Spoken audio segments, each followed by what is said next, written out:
Assalamualaikum warahmatullahi wabarakatuh. Halo teman-teman Bisik Gizi.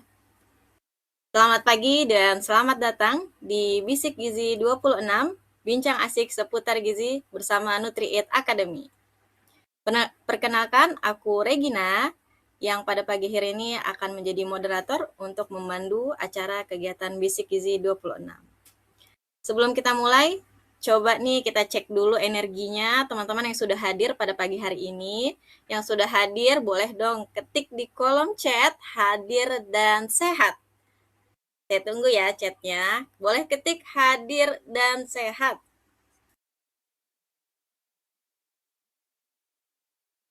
Oke.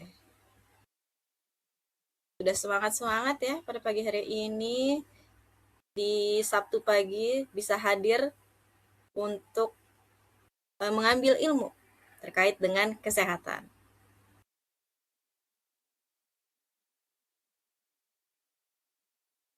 Sudah ada yang ketik belum nih kehadirannya teman-teman? Hadir dan sehat. Wah, ternyata sudah banyak ya, sudah ramai. Oke, kita coba share screen lagi.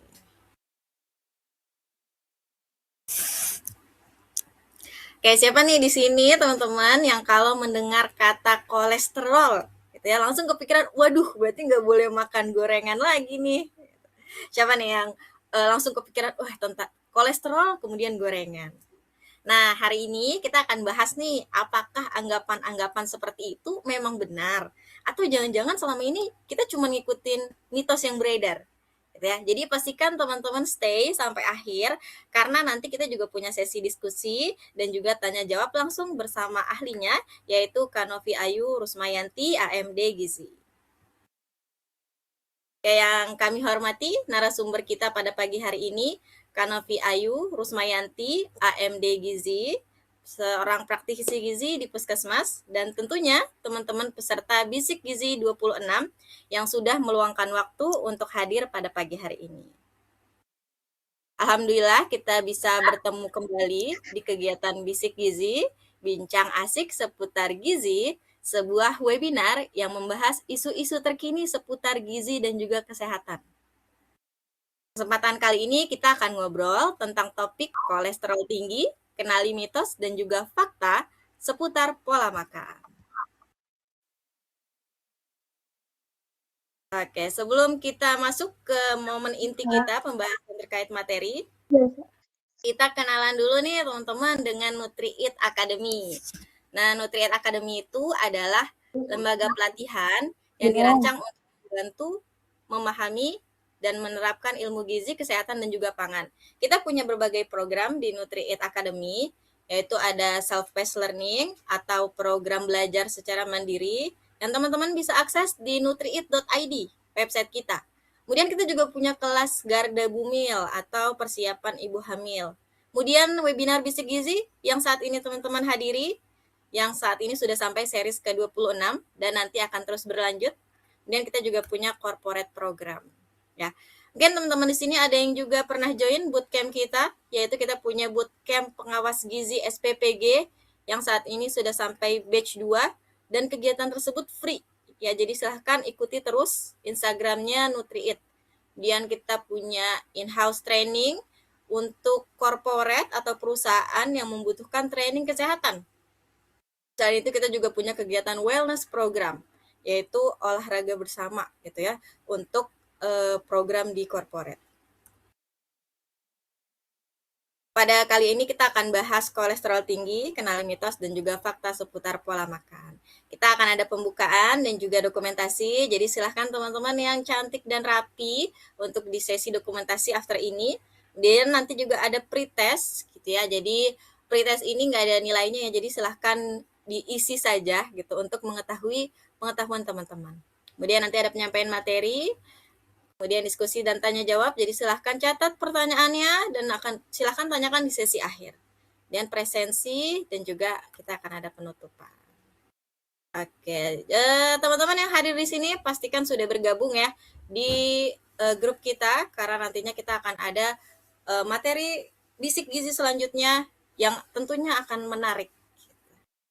Kita akan bahas hari ini fakta dan mitos, kemudian kebiasaan makan apa aja yang bisa menjaga kadar kolesterol, serta strategi menyusun pola makan yang sehat dan juga mendukung kesehatan jantung. Boleh teman-teman silahkan di-scan pretestnya, di-scan kiri atau di kolom chat, nanti akan dibantu tim untuk share linknya. nutrieat.id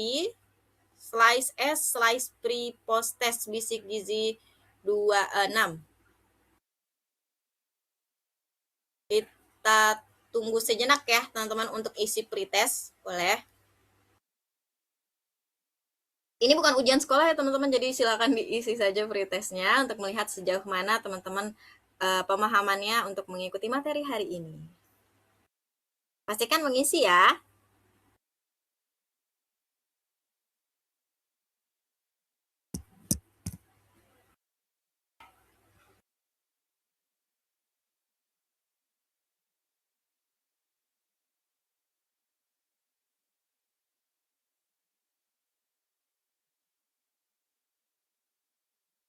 Silahkan klik link atau scan barcode. Di kolom chat juga nanti akan di-share ya untuk link pretest.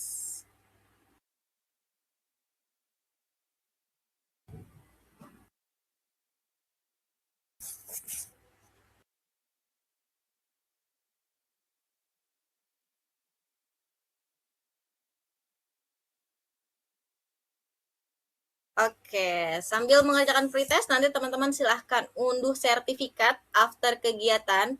Sertifikat akan tersedia di website yang saat ini teman-teman join, tampil.id.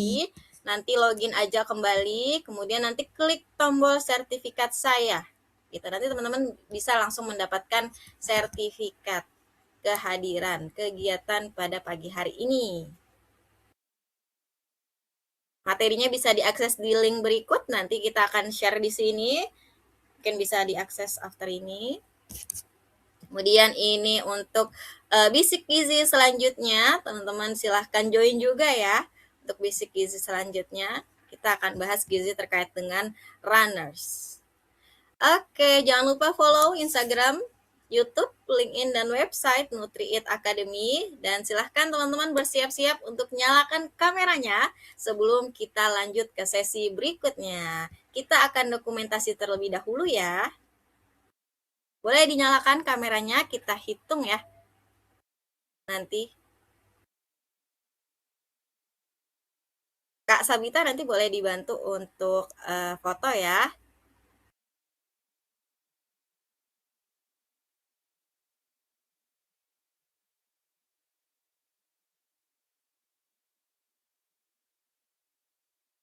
Boleh dong teman-teman on cam nih, kita foto dokumentasi. Nah nih yang sudah ready.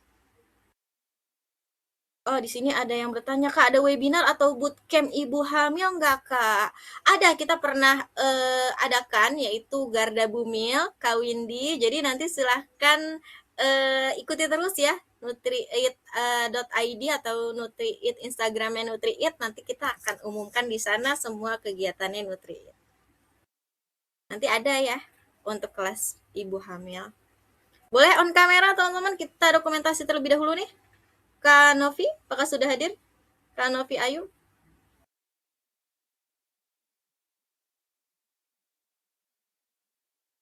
Yang lainnya teman-teman boleh on cam, kita foto dokumentasi dulu nih pagi-pagi. Oke, sudah beberapa on cam. Kita aku hitung mundur ya. Boleh yang lain juga sambil on cam ya. 3, 2, 1. Senyum. Oke, kita lagi. 3, 2, 1. Oh, sorry, kita ke judul dulu ya. Boleh lagi? 3, 2, 1. 3, 2, 1. Oke, terima kasih. Baik teman-teman, kita sudah dokumentasi. Selanjutnya kita akan langsung masuk ke materi bersama Kak Novi Ayu Rusmayanti. Selamat pagi Kak Novi. Halo, selamat pagi. Suaraku udah kedengaran jelas belum? Terdengar, Kak Novi. Oke, gitu. Oke, sebelumnya aku minta maaf banget jadi mundur jam untuk webinarnya karena ada hal-hal di luar ekspektasi nih pagi ini.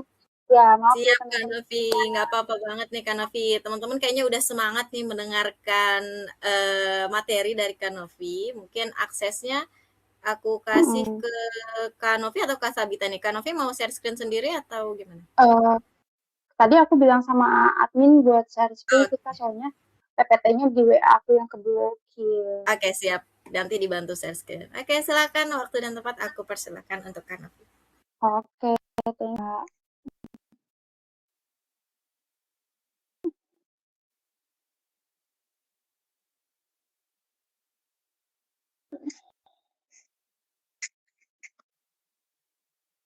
Oke, oke aku mulai ya. Sebelumnya teman-teman semua, perkenalkan, nama aku Novi. Biasanya aku tuh kerja di puskesmas di bagian gizi. Kali ini aku dapat kesempatan dari Nutrit buat bawain tentang kolesterol. Nanti kita akan bahas seputar tentang mitos dan fakta yang berkaitan dengan kolesterol. Jadi teman-teman yang galau kira-kira kalau kolesterol pasti boleh nggak sih makan nasi uduk, makan santan, makan minyak-minyak gorengan itu pasti boleh nggak sih? Nanti kita akan bahas tuntas kali ini di pertemuan kita pagi ini ya. Oke, boleh di next.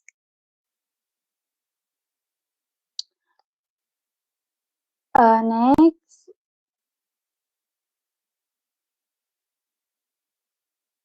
Nah, jadi lemak di dalam kolesterol itu biasanya kita kenal sebagai lipid. Nah, kolesterol yang tinggi atau misal lipid ini biasanya dibagi oleh beberapa bagian. Ada yang namanya LDL, ada yang namanya HDL, ada juga yang namanya triglycerida. Nah, LDL, HDL, dan trigliserida ini adalah suatu keluarganya si kolesterol atau keluarganya si lemak. Nah, mana sih yang dibilang sebagai lemak baik? Lemak baik itu bisa kita katakan sebagai HDL. Nah, LDL ini disebut juga sebagai kolesterol jahat. Jadi ketika misalnya teman-teman semua ada keluarga yang kena jantung koroner, ada yang kena penumpukan lemak, ada yang pasang ring jantung, biasanya kebanyakan LDL yang menumpuk di dalam tubuhnya. Nah, kalau HDL itu masih masuk ke dalam keluarga kolesterol, iya, tapi dia masuknya adalah sebagai kolesterol yang baik atau lemak baik. Lalu kalau trigliserida itu apa?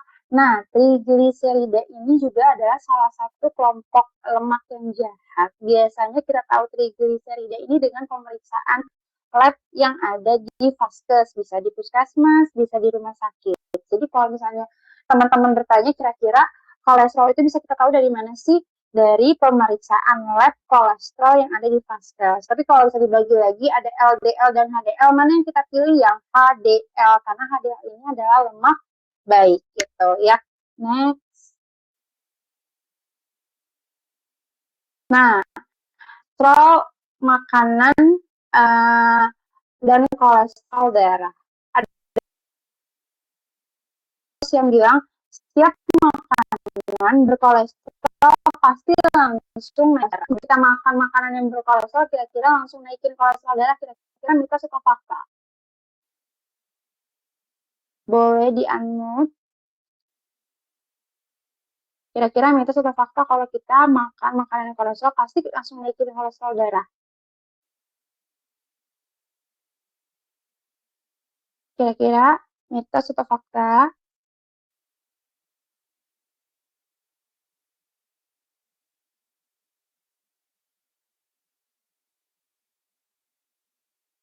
Hai, hai. Jadi, aku jawab lagi ya. Jadi, makanan yang mengandung kolesterol itu nggak semua langsung menaikkan kolesterol darah kita. Jadi, itu mitos. Jadi, faktanya itu respon tubuh kita itu berbeda-beda. Kalau respon tubuh kita itu lagi, imunnya lagi lemah, bisa jadi ketika kita makan makanan yang berkolesterol, itu bisa langsung naikin kolesterol kita. Tapi kalau imun kita lagi oke, terus kita misalnya aktivitasnya juga lagi oke, yang nggak akan langsung naikin kolesterol kita langsung dalam sekejap dan 1 menit langsung, aduh, kolesterol langsung tinggi nih gara-gara makan makanan yang mengandung kolesterol kayak misalnya nasi uduk atau misalnya makanan yang bersantan, udah gitu. Jadi semua balik lagi ke respon tubuh masing-masing. Jadi kita bisa fokus kemana? Fokus ke cara masak, pendampingan, dan juga frekuensi. Setidaknya ketika frekuensinya masih oke, frekuensinya nggak terlalu sering dan masih sekali, itu it's okay, nggak akan naik kalau kita gitu ya. Oke, next. Nah, lemak bukan musuh, tapi pilih jenisnya. Tadi kita balik lagi ke awal ya. Jadi kalau lemak itu ada 3, ada LDL, HDL, dan juga trigliserida. Lalu yang harus kita hindari itu apa? Apakah lemak harus kita cut banget nih? Enggak. Jadi hanya perlu fokus ke frekuensi dan ngurangin atau batasi penggunaannya. Masih boleh dikonsumsi? Boleh. Karena lemak itu adalah 90% bagian dari otak kita. Ketika kita mengskip lemak, maka tidak ada oli untuk bantu mikir atau memberikan stimulus ke otak kita. Jadi kebayang kalau teman-teman sama sekali nggak konsumsi lemak, maka yang ada nanti otaknya nggak ada olinya. Otaknya jadi malah lemot atau lama mikirnya, karena 90% otak kita itu terdiri dari lemak. Jadi sekarang lemak itu bukan musuh, yang musuh itu adalah ketika kita terlalu sering konsumsinya, itulah musuhnya. Jadi boleh makan lemak asalkan kita tahunya gitu ya. Nah, di sini ada hal-hal yang perlu dibatasi. Lemak apa aja sih yang harus dibatasi? Yang tadi, daging yang berlemak. Daging itu ada yang lemaknya rendah. Biasanya lemak yang rendah itu yang gak ada gajinya, itu masih boleh dikonsumsi. Lalu kulit ayam, mentega, G itu jenis mentega atau margarin yang biasanya diberikan kepada mereka yang alergi susu sapi. Keju tinggi lemak, kalau kejunya rendah lemak masih boleh nggak dikonsumsi? Boleh, asalkan tidak boleh terlalu sering, walaupun dia klaimnya adalah rendah lemak ya. Santan yang berlebihan, nah tadi kalau kita makan nasi uduk, kita kan nggak tahu ya berapa banyak santan yang dimasukin ke dalam nasi uduk yang ada di pasaran. Tapi kalau misalnya untuk sesekali kita pengen beli nasi uduk di luar atau lontong sayur yang ada di luar, pakainya santan yang kental, silahkan boleh, tapi batasi konsumsinya. Nah, kalau kita pengen konsumsi santan setiap hari, biar dia lebih lama di orang-orang yang kolesterol gimana? Santannya bisa diganti ke santan cair. Gimana cara membuat santan cair? Teman-teman semua bisa beli santan kara.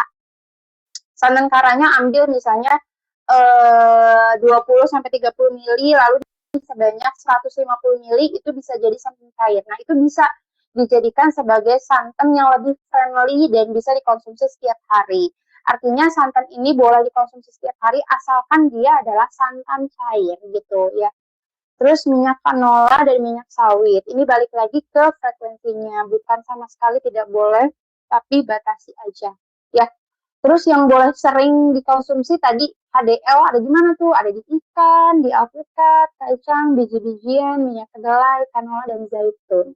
Ya, WHO itu menyarankan konsumsi lemak jenuh itu adalah 10% dari energi kita. Lalu lemak trans itu kurang dari 1% dari energi kita sehari-hari ya. Oke, boleh di next. Mitos atau fakta yang menentukan bukan satu bahan makanan, melainkan porsi, frekuensi, cara masak, dan pola keseluruhan. Betul. Jadi, kalau kita bilang daging berlemak, keju tinggi lemak, santan kental, ini semua adalah produk yang bisa membuat kita kolesterol, tapi kita cuma konsumsi sekali, yaitu nggak masalah ya teman-teman. Jadi, yang membuat kita kolesterol adalah porsi, frekuensi, cara pengolahan. Misalnya gini, teman-teman semua makan sehari-hari, ada nasi, ada lauk pauk yang digoreng, sayurnya bersantan, terus pakai kerupuk. Ini semua ada goreng-gorengannya. Terus teman-teman cuma konsumsi lauk yang digoreng, kuah yang bersantan, dan ini cuma sekali sehari. Dan itu pun bisa dikategorikan nggak terlalu sering. Apakah itu adalah salah satu pemicu kolesterol? Belum tentu, karena hanya konsumsinya sekali. Gitu ya. Jadi kalau misalnya teman-teman semua makan makanan yang bersantan, terus deep frying yang menggunakan minyak terlalu banyak dalam satu waktu tapi nggak terlalu sering, berarti itu bukan salah satu penyebab kolesterol ya. Nah, di sini di depan teman-teman semua ada sejumlah makanan yang dikategorikan sebagai sumber kolesterol, yaitu tadi telur. Kuningnya nggak boleh. Katanya kuning telur itu bisa nyebabin kolesterol. Itu benar, tapi kalau terlalu sering. Jadi boleh makan telur asalkan frekuensinya atau kuning telurnya konsumsinya tidak terlalu sering, boleh. Santan tadi ya boleh dimakan setiap hari asalkan santan cair. Udang itu masuk ke dalam seafood. Biasanya seafood itu masuk ke dalam makanan yang memang tinggi kolesterolnya. Boleh nggak kita konsumsi ketika kita sudah didiagnosa kolesterol? Boleh, asalkan atur lagi frekuensinya. Gorengan juga termasuk ke dalam makanan yang deep frying, artinya dia banyak mengandung minyak. Boleh nggak sih kita konsumsi? Silakan, boleh, asalkan tidak setiap hari gitu. Boleh di next.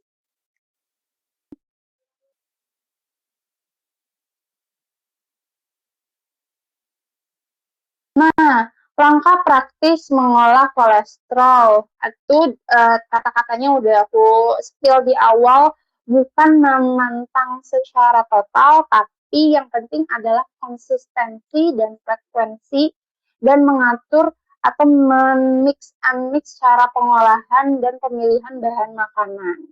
Ketika teman-teman semua bisa mix and mix pemilihan bahan makanan, cara pengolahannya tepat, artinya ketika lauknya sudah digoreng, sayurnya berarti yang berkuah banyak atau berkuah bening. Ketika sayurannya sudah ditumis, berarti lauknya kalau bisa dipepes, boleh, dibakar, boleh. Jadi kalau ada salah satu bahan makanan yang sudah menggunakan minyak terlalu banyak, berarti sayurnya kalau bisa menggunakan kuah yang banyak. Gitu ya.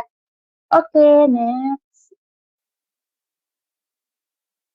Nah, cara membaca label pangan. Nah, cara membaca label pangan biar teman-teman semua nggak salah kaprah adalah kita lihat ukuran sajian dan jumlah sajian. Lalu kedua, lihat lemak total, jenuh, dan transnya. Lemak total berarti tadi trigliserida, jenuh berarti LDL, trans berarti HDL gitu ya. Gula tambahan, natrium, dan serat, sama bandingkan dua produk sejenis. Artinya teman-teman bisa nih kira-kira sama-sama produk tinggi kolesterol atau produk-produk yang memang tidak ramah sama orang kolesterol. Tapi boleh dibandingin nih kira-kira mana yang lebih oke dikonsumsi setiap hari, itu boleh. Jadi aku mau kasih tips and trick buat teman-teman ketika memilih bahan makanan yang ada di pasaran. Ketika gula, natrium, dan jenis lemak itu ada di golongan ketiga, artinya misalnya komposisi, terus kayak ikan, tepung, gula dari golongan ketiga, baiknya tidak dikonsumsi secara berlebihan. Kenapa begitu? Karena ketika tiga bahan makanan seperti gula, natrium, dan lemak ada di urutan ketiga, maka itu adalah yang paling banyak dimasukkan ke dalam pangan tersebut. Terus kalau misalnya gula, natrium, dan lemaknya itu ada di urutan ke-6, 7, 8, atau bahkan terakhir, boleh silakan pilih untuk dikonsumsi. Artinya, gula, natrium, dan lemak tidak terlalu banyak dicampurkan atau dimasukkan ke dalam bahan makanan tersebut. Gitu ya. Oke, next. Nah, jenis dan sumber lemak. Tadi kita udah spill di awal LDL, HDL, trigliserida itu masuknya kemana aja. Nah, kita belajar di sini. Jadi lemak jenuh itu biasanya adalah lemak LDL. Biasanya kita temukan di mana? Di mentega, krimer, kulit ayam, daging berlemak, santan yang kental, sama susu tinggi lemak.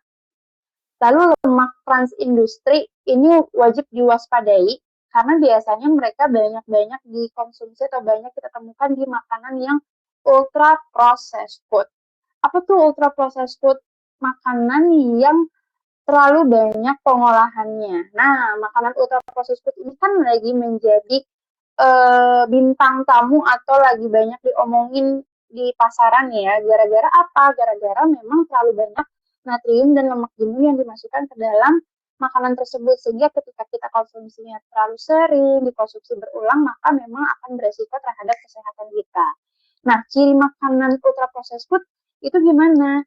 tadi ketika ada bahan makanan yang mengandung 3P, pemanis, pewarna, dan pengawet, maka itu sudah fix masuk ke dalam ultra processed food. Apakah semua makanan yang ada di Alfamart, di Indomaret, atau di toko oren adalah ultra processed food?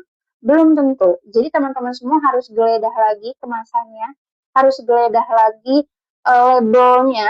Ketika di label ditemukan kata-kata 3P, pewarna, pemanis, dan pengawet, artinya dia sudah masuk ke dalam ultra processed food. Tapi tidak, kalau misalnya di makanan tersebut kita temukan di Alfamart dan Indomaret tapi nggak ada kata-kata pewarna, pemanis, dan pengawet, berarti dia bukan ultra processed food gitu ya. Oke, next.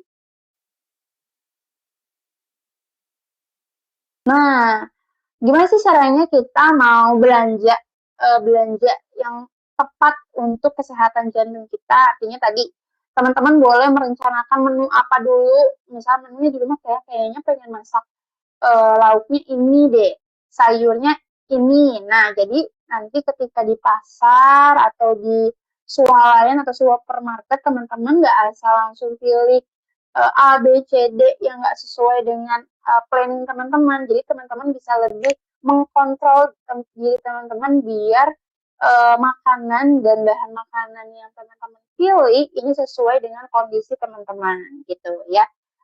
Yang kedua, utamakan memilih bahan yang segar seperti sayur, buah, lauk, protein hewani, protein nabati yang memang dia itu bukan makanan olahan. Semakin segar, semakin real food, maka semakin sehat juga buat tubuh teman-teman ya. Terus pilih karbohidrat yang lebih tinggi serat. Kenapa begitu? Karena semakin tinggi seratnya, maka semakin dia bisa mengontrol lemak yang terlalu banyak di dalam tubuh kita. Jadi kalau karbohidratnya udah tinggi serat, selain dia bikin cepat kenyang, yang kedua dia bisa mengikat dan mengontrol lemak yang ada di dalam tubuh kita, gitu ya. Yang keempat, batasi stok gorengan, daging olahan, pastry, keripik, kerupuk, dan minuman manis. Kenapa begitu? Karena ketika dagingnya diolah, misalnya dia dagingnya daging patty, di kemasannya bilang 90% daging real. Tapi balik lagi, ketika dia sudah masuk ke dalam pasaran, berarti dia sudah banyak mencampurkan lemak-lemak, lemak trans, lalu pengawet, pewarna, yang biasanya beresiko ketika kita konsumsi terlalu sering ya. Yang terakhir, pilih komposisi yang sederhana. Artinya, kurangi makan makanan yang mengandung ultra processed food. Next. Nah, teknik memasak rendah lemak, mungkin teman-teman semua udah tahu ya. Teknik memasak rendah lemak berarti yang minim menggunakan lemak seperti dikukus, direbus, dipanggang, dipepes, atau ditim, atau dibake. Itu biasanya cenderung menggunakan minyak yang sedikit. Artinya ini aman gak sih untuk yang punya penyakit jantung, kolesterol? Aman. Tapi kalau misalnya sesekali kita pengen menggunakan deep frying, makan makanan yang deep frying kayak karena kita lagi ada di luar, kayak pengen makan di Solaria, atau pengen makan McD, KFC, silahkan boleh, tapi frekuensinya diatur gitu ya. Jadi kalau misalnya teman-teman seharian lagi di luar, terus makanan yang bisa dipilih adalah makan makanan yang deep frying, kayak misalnya McD, KFC, berarti nanti di rumah teman-teman bisa padu-padakan dengan makanan yang sehat seperti tadi kan udah makan yang kayak tinggi lemak ya kayak MCD KFC, berarti nanti di rumah biasanya sayurnya sayur asem sayurnya sayur sop, lauknya kayaknya lauknya bolehlah dibakar atau dipepes, silahkan gitu ya. Oke, next. Nah, substitusi kecil, artinya kenapa tuh substitusi kecil itu dampaknya nyata? Gini, ketika teman-teman yang udah aku jelasin dari tadi, dari awal, kalau misalnya lauknya sudah menggunakan minyak terlalu banyak, berarti kalau bisa kita sayurnya yang berkuah banyak. Kalau misalnya nabatinya udah disantenin, berarti kalau bisa lauk hewani dan sayurnya jangan menggunakan lemak yang terlalu banyak, misalnya lauknya dipepes atau sayurnya yang berkuah banyak, kayak gitu contoh padat atau singkatnya ya. Nah, kalau di layar teman-teman semua, ini kita bisa lihat kayaknya santan pekat, kita ganti kayak ke santan encer, itu boleh. Ayam yang berkulit kita ganti ke ayam yang tanpa kulit, jadi sama-sama makan ayam, tapi lebih oke dan lebih sehat yang kulitnya mungkin lebih sedikit. Daging yang berlemak kita ganti ke daging yang potongan lemaknya lebih rendah atau yang lebih minim lemak, artinya yang putih-putih atau seperti gajinya itu lebih minim. Itu boleh. Yang digoreng kita sesekali mix dan padu-padakan dengan yang pepes, panggang, kukus, tumis, steam. Yang creamernya tinggi kita bisa ganti ke susu rendah lemak yang low sugar.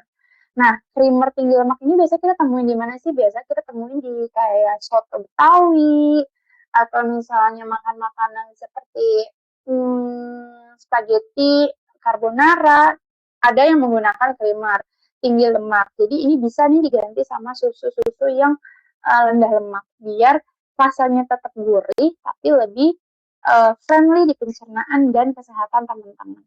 Gitu ya. Oke, next. Nah, ini adalah contoh rotasi menu mingguan. Ini contoh doang. Teman-teman bisa mengganti dengan makanan yang teman-teman bisa padu-padakan di rumah.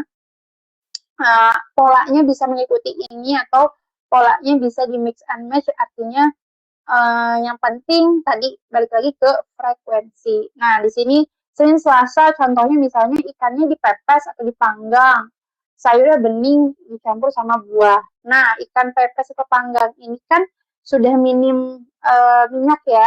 Berarti sayurnya boleh nggak sih diganti sama sayur yang ada santannya atau sayur lodeh? Boleh, karena ikannya udah dipepes sama dipanggang yang minim lemak. Jadi sayurnya boleh pakai sayur yang bersantan. Silahkan. Lalu Rabu sama Kamis, ayamnya tanpa kulit, tahu, ada tempe, sama ada tumis sayur. Nah, ayam tanpa kulit ini kan udah rendah lemak. Boleh sayurannya menggunakan minyak seperti ditumis, tahu tempenya digoreng silahkan. Yang penting tadi ayamnya sudah yang minim lemak. Di Jumat ada telur dan sayur, sup kacang dan buah. Telur, kalau yang kita tahu kuningnya memang tinggi lemak. Karena ada sayur atau sup kacangnya yang notabene bening, maka telur yang tadinya jadi tinggi lemak karena kita makan bersama dengan kuning telur bisa lebih balance karena sayurnya ini sayur bening. Sabtu ada menu keluarga kayak yang di non goreng boleh kayak gitu, atau minggunya mau yang full digoreng kayak lauknya di frying, terus sayur bersantan, boleh silakan, yang penting di frekuensinya ya. Oke, nah tetap bijak saat makan di luar. Tadi yang aku bilang ketika kita di luar artinya kita harus membeli makanan yang nggak sehat, nggak juga. Jadi teman-teman semua bisa mix kayak misalnya teman-teman ada warteg ya, warteg bisa dipilih misalnya lauknya lauk yang dipepes deh, sayurnya sayur yang sayur asem atau sayurnya sayur yang lodeh boleh. Ketika di warteg pun nggak menutup kemungkinan kita bisa menentukan makanannya lebih sehat, artinya pilih lauknya misalnya lauknya yang udah di frying, sayurnya berarti sayur yang berkuah banyak. Oh, tahu tempenya udah digoreng, berarti lauknya yang dipepes aja deh, sayurnya yang bersantan boleh kayak gitu ya. Nah, kalau di layar teman-teman semua pilih makanan yang minim lemak, contoh kayak dibakar, dipepes, kukus, sup atau rebus. Boleh kayak gitu. Nah, yang kedua minta makanan atau pemilihan dagingnya yang mungkin misalnya, oh biasanya milihnya paha nih, paha itu kan cenderung lemaknya tinggi ya, minta potongan dada, boleh kayak gitu. Tambahkan sayur atau lalapannya, boleh. Jadi porsi sayur atau porsi buah 2 kali lipat lebih banyak dibandingkan porsi lauk dan juga karbohidrat. Ya, oke. Boleh next. Nah, ketika kita udah mengatur makanan sedemikian rupa, tapi kolesterol yang tetap turun, berarti kita evaluasi kira-kira seratnya udah cukup apa belum, aktivitas fisiknya udah oke apa belum, karena ketika seratnya kurang, serat itu ada di mana sih? ada di buah dan sayur. Fungsi serat selain untuk menyehatkan saluran cerna kita, biasa serat ini dipakai untuk mengikat lemak biar nggak terlalu tinggi atau terkontrol. Jadi ketika udah ngatur makanan sedemikian rupa, lauknya udah minim lemak, sayurnya juga udah minim lemak juga, tapi kenapa ya kolesterolnya kok nggak turun-turun? Kita evaluasi seberapa banyak serat yang masuk ke dalam piring makanan kita. Bisa jadi seratnya hanya sedikit, tapi lemaknya masih cenderung tinggi bisa. Atau seratnya udah oke, atur makanannya udah oke, tapi aktivitas fisiknya belum muncul. Ini juga bisa ngaruh ke mana kolesterolnya nggak turun-turun. Jadi padu-padakan komposisi serat dengan aktivitas fisik biar oke nih penyerapan dan penurunan kolesterolnya ya. Adapun aktivitas fisik yang bisa dilakukan yang nggak harus nge-gym, nggak harus kayak lari, yang simpel-simpel aja kayak bersih-bersih rumah, nyapu, ngepel, terus jalan di sekitar rumah sekitar 10-15 menit asalkan rutin itu bisa ya. Oke, next. Ini mungkin sama ya kayak tadi udah dijelasin di sebelumnya. Boleh di next aja. Nah, gak kerasa kita udah di ujung sesi dari semua rangkaian yang aku sampaikan tadi. Kalau ada hal-hal yang terlalu cepat aku jelasinnya atau ada yang kurang jelas, teman-teman boleh tanyakan ke aku. Jadi kurang lebihnya mohon maaf. Wassalamualaikum warahmatullahi wabarakatuh. Aku serahkan ke moderator lagi ya. Siap, terima kasih Kak Nafi atas materinya yang sangat relate dan sangat dekat sebenarnya ya dengan kehidupan kita, yaitu terkait dengan kolesterol. Mungkin tadi ada beberapa yang dimention Kak Novi, bahwasannya sebenarnya otak kita itu butuh lemak ya Kak Novi ya. Kalau kita benar-benar menghindari lemak, bisa jadi kita jadi lemot gitu ya. Oke, kemudian juga mungkin yang perlu kita atur adalah porsi, preferensi, dan juga cara pengolahan. Buat teman-teman yang ingin bertanya atau berdiskusi langsung melalui suara, boleh silahkan angkat tangan. Atau yang bertanya melalui kolom chat juga silahkan chat di kolom chat sebelah kiri. Nanti aku bantu tanyakan ke Kak Novi. Tadi sepertinya ada yang angkat tangan nih. Boleh bertanya yang ingin bertanya langsung? Kita sambil tunggu teman-teman bertanya ya Kak Novi ya. Mungkin aku juga Ya, mau bertanya nih ke Kak Novi. Boleh boleh, nih Kak Novi? boleh Kak, boleh. Oke. Kak Novi, kalau semisal kolesterol sendiri itu, dia tuh muncul nggak sih gejalanya kalau semisal kondisinya itu lagi tinggi? Apakah kita bisa merasakan atau kita harus cek lab nih Kak Novi? Oke. Ini pertanyaan yang mungkin lumrah juga ya di umum. Jadi ketika kolesterolnya udah numpuk banget di tubuh kita, itu balik lagi sebenarnya ke respon tubuh. Ada yang memang dia tidak menimbulkan gejala apapun sebelum kita ngecek lab di Vaskes, tapi ada juga yang memang respon tubuhnya ketika kolesterolnya 15 mili aja atau 530 mili aja, dia udah ngerasain pegel-pegel di pundak, kepala mulai pusing kayak vertigo, atau misalnya mulai pegel-pegel, itu ada. Jadi kalau pertanyaan kakak, kira-kira ada nggak sih kayak apa namanya tanda-tanda ketika kolesterolnya mulai tinggi? Itu sebenarnya balik lagi ke respon tubuh masing-masing. Ada yang memang baru ketahuan gejalanya tuh setelah cek lab, ada yang kayak gitu. Jadi kayak masa, oh iya, jadi kayak denial, kayak oh iya ya ternyata ngerasain pegel-pegel sama kunang-kunang tuh gara-gara kolesterol tinggi, ada yang kayak gitu. Tapi ada juga yang baru naik hanya 10, 15, 30, dia udah ngerasa kayak kunang-kunang, pegel, itu ada. Jadi balik lagi ke respon tubuh sih ya Kak. Oke, berarti balik lagi ke respon tubuh ya. Jadi mungkin kalau kita udah mulai rada aneh gitu ya tubuhnya, ngerasa pegal-pegal terus, atau mungkin tadi sakit kepala, mungkin kita harus perlu cek lab gitu ya Kak Novi ya, untuk memastikan. Betul. Oke, siap siap siap Kak Novi. Terima kasih banyak. Mungkin insight juga nih buat teman-teman yang ngerasa setiap pagi gitu ya, aduh badannya rasanya nggak enak gitu ya, ataupun sakit dan juga gejala-gejala yang tadi disebutkan Kak Novi mungkin perlu diwaspadai juga dan perlu cek lab gitu ya, supaya kita lebih tahu nih kira-kira apa yang terjadi di tubuh kita. Karena mungkin berbeda-beda setiap orang ya. Bisa jadi sudah merasakan lebih dulu atau mungkin baru ketahuan setelah kita cek lab gitu ya Kak? Betul. Ini udah ada beberapa pertanyaan nih Kak Novi. Mungkin Boleh. sambil aku bacakan ya, ada beberapa pertanyaan. Boleh. Dari Kak Hana nih, kalau seseorang sudah punya kolesterol tinggi, apakah masih boleh makanan favoritnya sesekali, semisal padang atau juga gulai? Atau harus pantang total nih? Kemudian bagi orang yang sibuk kerja, perubahan kecil apa yang paling realistis nih dilakukan untuk membantu menjaga kolesterol? Dia udah didiagnosis kolesterol tinggi ini kan Novi. Oke, sih pertanyaannya oke, bagus banget. Kalau kita udah punya kolesterol tinggi, kita boleh nggak sih makan makanan yang favorit? Boleh banget. Boleh banget. Jadi tadi balik lagi ketika kita kolesterol, artinya kita harus mantang semua makanan yang enak, enggak ya teman-teman. Jadi teman-teman masih boleh makan gorengan, boleh makan junk food, fast food, artinya frekuensinya diatur. Teman-teman suka makan padang, teman-teman suka makan gulai gara-gara kolesterol tinggi, gak boleh lagi nih makan gulai sama padang. Alhasil teman-teman stres.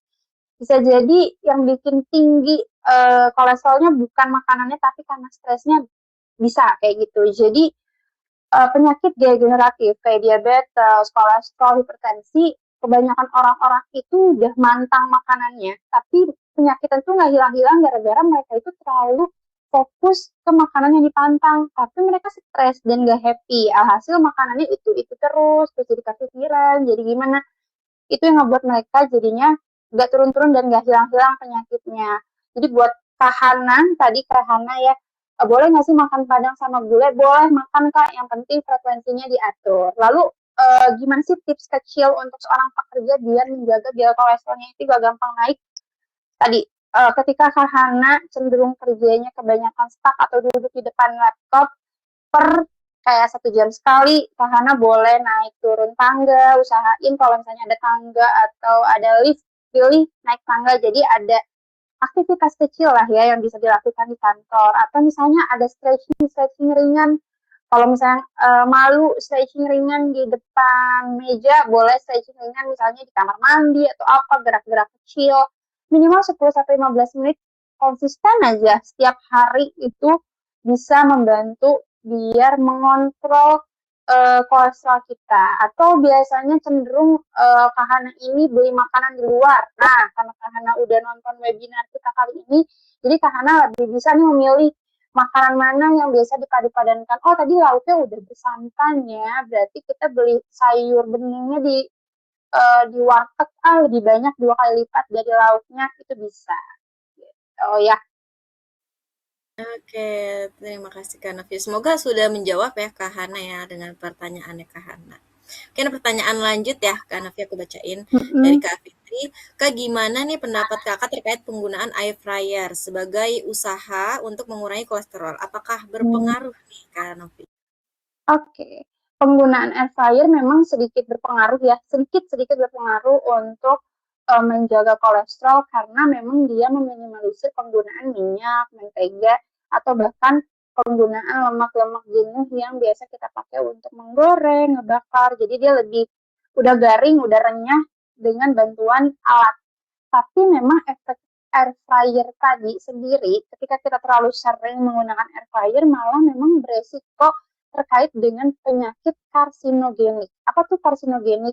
Penyakit kanker. Jadi teman-teman yang tadinya memang fokus untuk menekan kolesterolnya dengan menggunakan air fryer yang terlalu sering karena masih pengen makan makanan yang crunchy, renyah, malah memumpuk atau menyebabkan penumpukan karsinogenik.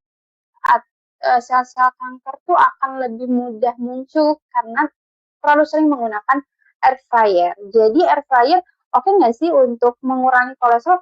Ampuh memang, tapi bahaya dan resiko lainnya muncul adalah membangun sel-sel karsinogenik. Jadi boleh menggunakan air fryer tapi tidak boleh terlalu sering gitu ya. Oke, wah siap Kak Novi. Boleh, tapi tidak boleh terlalu sering gitu ya. Betul. Lanjut ya Kak, pertanyaan berikutnya. Boleh.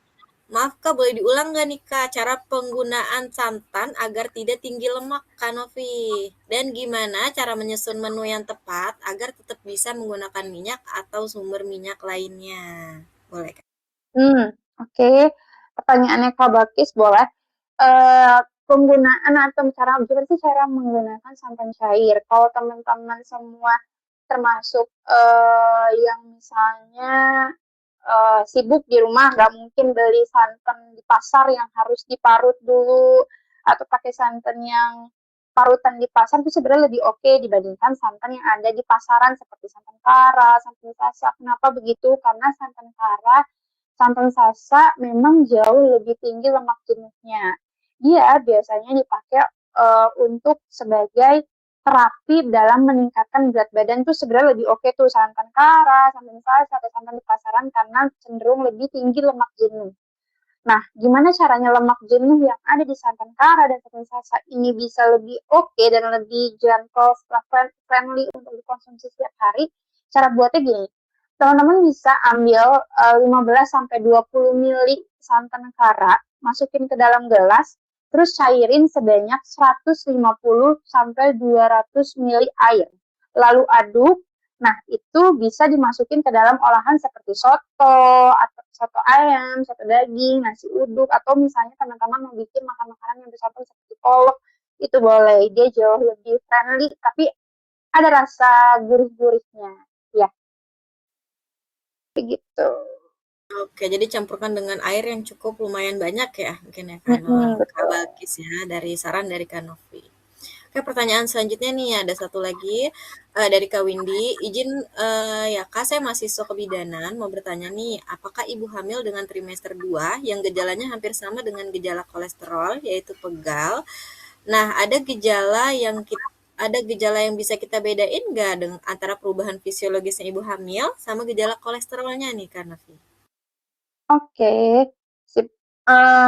Tadi ya kalau misalnya ibu hamil itu kan memang beberapa gejala itu bisa jadi terjadi gara-gara perubahan hormonal. Seperti misalnya ibu hamil tuh rentan banget kayak gampang pipis gara-gara meningkatnya kadar gula, tapi belum tentu dia diabetes. Ada yang kayak gitu, ada juga yang memang semenjak trimester kedua gara-gara perutnya semakin besar, jadinya postural tubuh ibu hamil jadi berubah, jadi lebih bungkuk atau lebih maju atau menjong ke depan, itu bisa membuat dia lebih pegel-pegel, bisa. Jadi yang lebih bisa menentukan atau mengklarifikasi apakah ini gejala kolesterol atau gejala perubahan hormon yang ada di ibu hamil adalah memang cek lab. Kenapa makanya itu ibu hamil diwajibkan untuk cek lab rutin setiap trimester satu kali, trimester 2 satu kali, trimester 3 satu kali adalah untuk melihat kira-kira ada yang bermasalah nggak sih dari hasil labnya. Ketika ada hasil lab yang bermasalah, maka tidak bisa lagi dikategorikan bahwa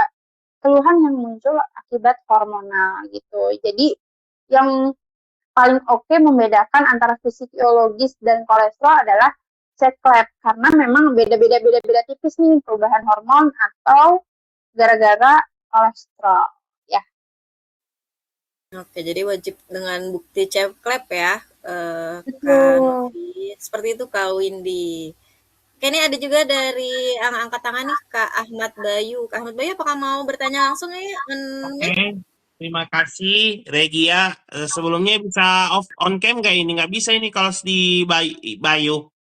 Berbagi webcamnya di Eh, ya nggak apa-apa, on audio aja Kak Bayu. Oke, terima kasih kepada Regia. Salam kenal kepada Regia dan juga Ibu Novar. Assalamualaikum warahmatullahi wabarakatuh dan selamat pagi. Saya Ahmad Bayu Aryawan, alumni Fakultas Peternakan Universitas Halu Oleo Kendari, Sulawesi Tenggara, peminatan teknologi pengolahan hasil ternak. Yang ingin Bayu tanyakan, terima kasih banyak kepada acara ini yang luar biasa, karena kebetulan pertama Bayu pernah mengalami kolesterol sampai pegal di bagian belakang gitu, tulang duduk, itu yang pertama. Yang kedua, Bayu tertarik banget dengan penggunaan, karena Bayu juga kajian S2 by Riset, insya Allah S2 kedua nih, karena Bayu juga S2 kedua, insya Allah di sekolah gelarnya ada 2, tapi jurusannya sama, peternakan. Ini terkait dengan penggunaan minyak nih Bu Novar. Minyak ini memiliki kandungan yang signifikan terhadap pengembangan kolesterol. apakah minyaknya itu dia mengalami lebih banyak asam lemak jenuh atau tak jenuh. Nah, di peternakan ini kan sebenarnya ada penggunaan lemak hewani ya, yang biasa digunakan tertentu. Bayu sering ikut banyak live TikTok di tentang promosi berbagai produk yang mengandung bahan lemak hewani ini. Nah, itu kebetulan Bayu ikut konsentrasinya di Unggas. Jadi untuk unggas itu sendiri memang ada kandung lebih banyak itu mengalami kandungan asam lemak tak jenuh, terutama di bagian fat atau bagian yang apa nama nih, yang apa ada itu yang ampela apa lupa, bukan ampela tapi ada kandungan lemak yang besar banget itu. Di situ yang ada tonjolan besar itu kandungan lemaknya tinggi sekali. Sementara kalau dibandingkan dengan eh, itik itu kan dia kandungannya kan lebih dia sedang begitu, bahkan ada yang bahkan nggak tahu ya kalau ada yang rendah, sehingga Bayu memanfaatkan itu untuk pengembangan produk pangan. Ini bukan ketumisan tetapi emulsifier begitu, sehingga Bayu bisa bisa merekomendasikan begitu dengan konsentrasi yang tidaklah banyak lah, karena mengikut daripada SNI begitu. Nah, yang jadi pertanyaan seperti ini, Bu Novar. Kalau kita membandingkan asam lemak tak jenuh dengan asam lemak jenuh, apakah kondisinya sedangkah atau tinggi atau rendah, maka itu bagaimana pengembangan minyak hewani ini bisa memiliki pengendalian dalam konsumsi, bukan hanya untuk anak balita juga, tetapi untuk semua umur. Apalagi kalau bisa kalau lebih positif itu lebih mengendalikan optak atau memori, tapi rendahnya itu kan ukuran cerna itu bisa menurunkan kalau boleh dibilang persepsi stylish itu bisa menurun begitu karena faktor tersebut, apalagi di lingkar perut. Yang kedua, kalau mengembangkan yang namanya minyak hewani itu terhadap kontribusi terhadap bagaimana minyak hewani ini bisa menurunkan zero waste. Tetapi perlu diingat harus ada anjuran untuk bisa konsentrasi dalam jumlah kecil. Itu kira-kira bagaimana mengupayakan agar minyak hewani ini bisa mendukung zero waste pada bagian pasca panen produksinya, apakah itu dari nabati atau hewani. Itu saja yang dapat saya sampaikan, Bu Novar dan Bu Regia, Adik Regia. Mohon maaf jika ada salah-salah kata. Wassalamualaikum warahmatullahi wabarakatuh. Waalaikumsalam warahmatullahi wabarakatuh. Oke, tadi pertanyaannya agak ke hidden ya, Bapak Ahmad. Boleh gak dikasih bold sedikit? Jadi pertanyaannya tuh lebih kemana nih? Soalnya tadi kayaknya aku lebih fokus ke narasinya sih. Boleh diulang lagi gak pertanyaannya Bapak Ahmad? Pertanyaan yang pertama dan pertanyaan yang kedua. Ya, yang pertama itu kalau asal lemak jenuh atau tidak jenuh kah, apakah tinggi, sedang atau rendah itu bagaimana apa saja upaya untuk bisa karena banyak lebih kepada konsumsi ya, itu bagaimana untuk mengembangkan konsumsi tersebut ke dalam makanan makanan begitu intinya.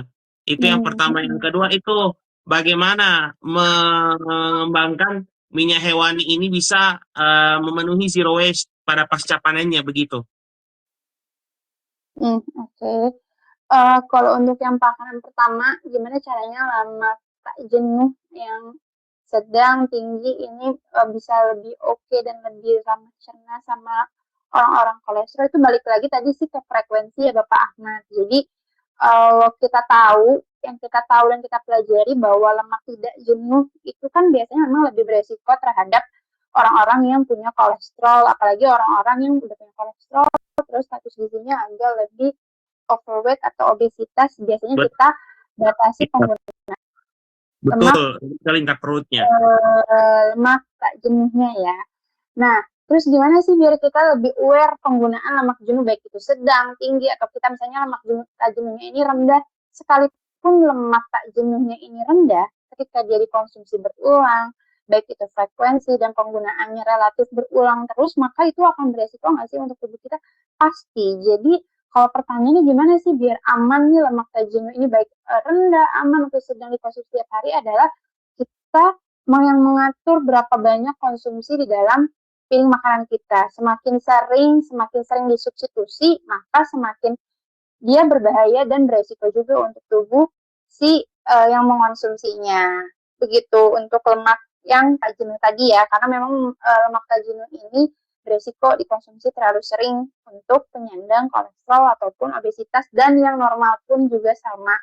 Jadi memang dia harus dihindari, walaupun klaimnya adalah lemak tak jenuh dengan kadar yang konsentrasinya lebih rendah.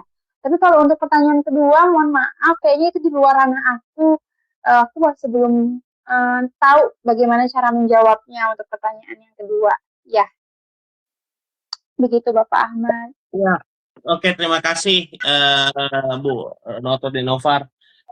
Kalau iya karena ini ya nggak apa-apa, karena memang rumah hewan ini kan bisa dapat dari mana saja, nggak apa-apa kalau bagian apa, kalau nggak masalah ya kalau misalnya di bagian isi dalam nabati atau hewani ya, tapi bagaimana kalau di luar? Nah ini yang concernnya Bayu ke situ. Nah jadi lemak kan ini biasa kalau diunggas ya, karena Bayu concern diunggas itu, Bayu sebenarnya concern di banyak begitu kalau dalam pengolahan nasi ternak. Ketika berbicara soal unggas ya, kan banyak banget tuh yang biasa terjadi ketika kita memproduksi daging ya. Daging itu kan sumber protein yang tinggi begitu. Bukan hanya pada unggas, tapi ruminansia juga itu daging merah. Hanya ketika berbicara soal lemak itu kan melengket juga biasa di setiap permukaan daging. Kalau di ruminansia di sapi itu biasanya lebih melekat di berbagai posisi bagian tubuh, seperti di betis kah, atau di kaki, atau di bagian rusuk begitu, dan bagian kepala juga bisa. Sedangkan kalau di unggas itu kan ada banyak bagian tubuh ya, ada di kulit. Tapi ya kalau di luar eksternal itu di ranah itu ada yang namanya fat fat Pak, Bu atau Dek. Di fat fat itu kan kandungannya tinggi banget ya. Dan kandungan asal lemak itu yang tak jenuh itu kan bisa memiliki upaya dalam kenaikan kolesterol. Makanya konsumsi kembali disampaikan bahwa konsumsi itu kembali lagi kepada batas jumlahnya, konsentrasinya berapa begitu. Nah, inilah yang menjadi bagaimana kalau kita mengembangkan zero waste ini, karena kan untuk pasca panen itu bukan hanya berasal pada bagian kulitnya saja, karena kalau bagian kulitnya dihilangkan itu dia bisa boneless, atau dagingnya itu dia mengandung protein, tetap protein to, tetapi dia kayak filet. Nah, kulitnya itu kan kulit, kemudian bagian-bagian lemak yang melekat di tubuh itu kan bisa juga dikembangkan seperti itu. Hanya apapun itu yang diupayakan itu konsentrasi jumlahnya itu bisa signifikan begitu. Dan juga satu lagi, kalau bisa tentang sehat, nah ini jangan sampai klaim sehat padahal konsumsinya berlebihan. Nah ini yang kita juga jangan sampai meragukan begitu, sehingga perlulah kita banyak kembali ke literasi gizi yang tentu membutuhkan banyak kompleksitas, membutuhkan banyak pemahaman yang mungkin butuh bimbingan begitu, inquiry dalam menciptakan bagaimana kolesterol ini bisa diminimalkan. Demikian tanggapan dari Bayu, Bu Novar, dan juga Bu atau Regia. Ya, terima kasih Mas Bayu. Sama-sama. Terima kasih kembali. Kita lanjut ke pertanyaan berikutnya ya, Kak Novi. Ini sudah ada juga nih dari Kak Septi. Kak, jika kita sudah melakukan modifikasi pola makan sesuai anjuran selama beberapa minggu terakhir, kadar LDL-nya masih tinggi. Apakah sebaiknya kita mengevaluasi kembali pola makan atau mulai mempertimbangkan faktor lain nih di luar diet? Oke, pertanyaannya bagus. Good job buat Kak Sakti. Jadi ketika kita sudah mengatur pola makan selama beberapa minggu, tapi kadar LDL-nya nggak juga turun nih, apakah kita harus memperhatikan faktor lain? Betul, jadi faktor-faktor lain yang mempengaruhi penyakit degeneratif ini tidak juga kunjung hilang di tubuh kita tuh tadi apakah kita sudah mengkonsumsi obat sesuai dengan anjuran dokter. Karena ketika kolesterol tinggi ini udah nggak bisa lagi hanya mengandalkan pola makan dan juga aktivitas fisik. Maka dia memang harus dibantu dengan konsumsi obat secara rutin. Nah, secara rutin yang dikatakan rutin itu gimana? Ya memang tidak boleh lagi bolong-bolong, harus dikonsumsi dalam waktu yang sama. Artinya ketika kita sudah diresepkan sama dokter nih, obat kolesterol diminumnya sehari sekali, terus kita mulai konsumsinya di pagi hari setelah makan, dia memang harus dikonsumsi di jam yang sama, di jam 8 terus menerus biar nanti evaluasinya lebih mudah. Jadi kalau misalnya di hari yang pertama teman-teman udah konsumsi obat kolesterol di jam 8, hari besok dikonsumsi jam 10, itu hasilnya nggak terlalu signifikan. Jadi obat pun akan lebih signifikan ketika dikonsumsi dengan perputaran yang sama. Kalau jam 8 ya udah jam 8 terus. Kalau jam 10 ya udah berarti jam 10 terus dan rutin nggak boleh bolong-bolong. Yang kedua, pola makan. Pola makan yang dikatakan sudah oke dan sudah baik itu bukan hanya dilakukan beberapa minggu karena memang menurunkan kolesterol itu tidak mudah, sama kayak penyakit gula, penyakit hipertensi, tekanan darah tinggi. Jadi memang harus dilakukan secara seksama. Artinya kayak misalnya sampai dengan 2 bulan atau 3 bulan baru evaluasi dengan hasil lab, baru dikatakan bahwa pola makannya harus dievaluasi atau misal faktor lain perlu dievaluasi. Jadi minimal ada waktu 3 bulan dulu. Kalau misalnya masih beberapa minggu, baru 1 bulan itu belum kita bisa evaluasi dulu dari faktor lain. Minimal 3 bulan evaluasi dari faktor lain baru bisa dilakukan ya. Begitu.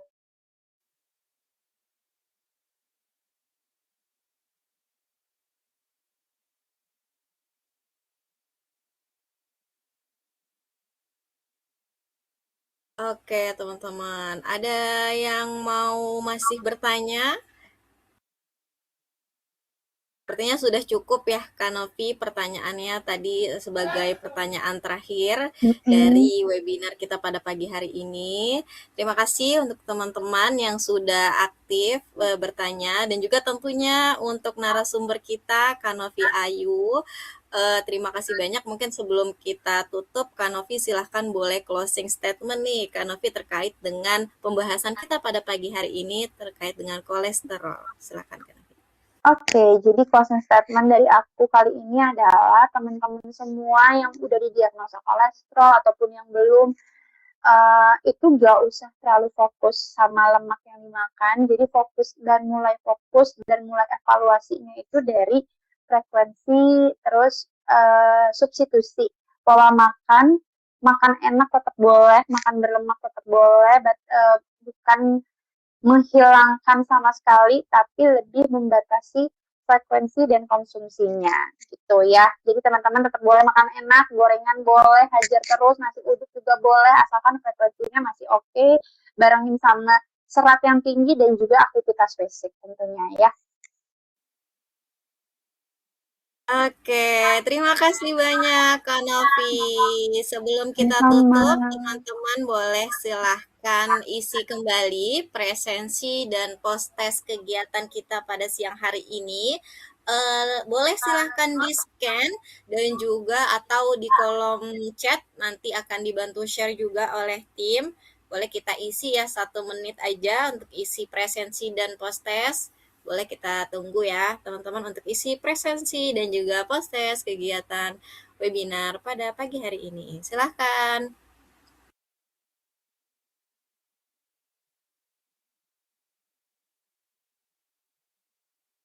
Oke, di-share juga, mungkin boleh tim di kolom chat.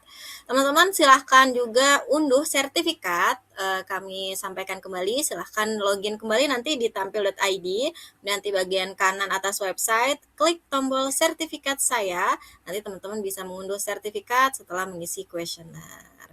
Oke, materi bisa diakses di link berikut.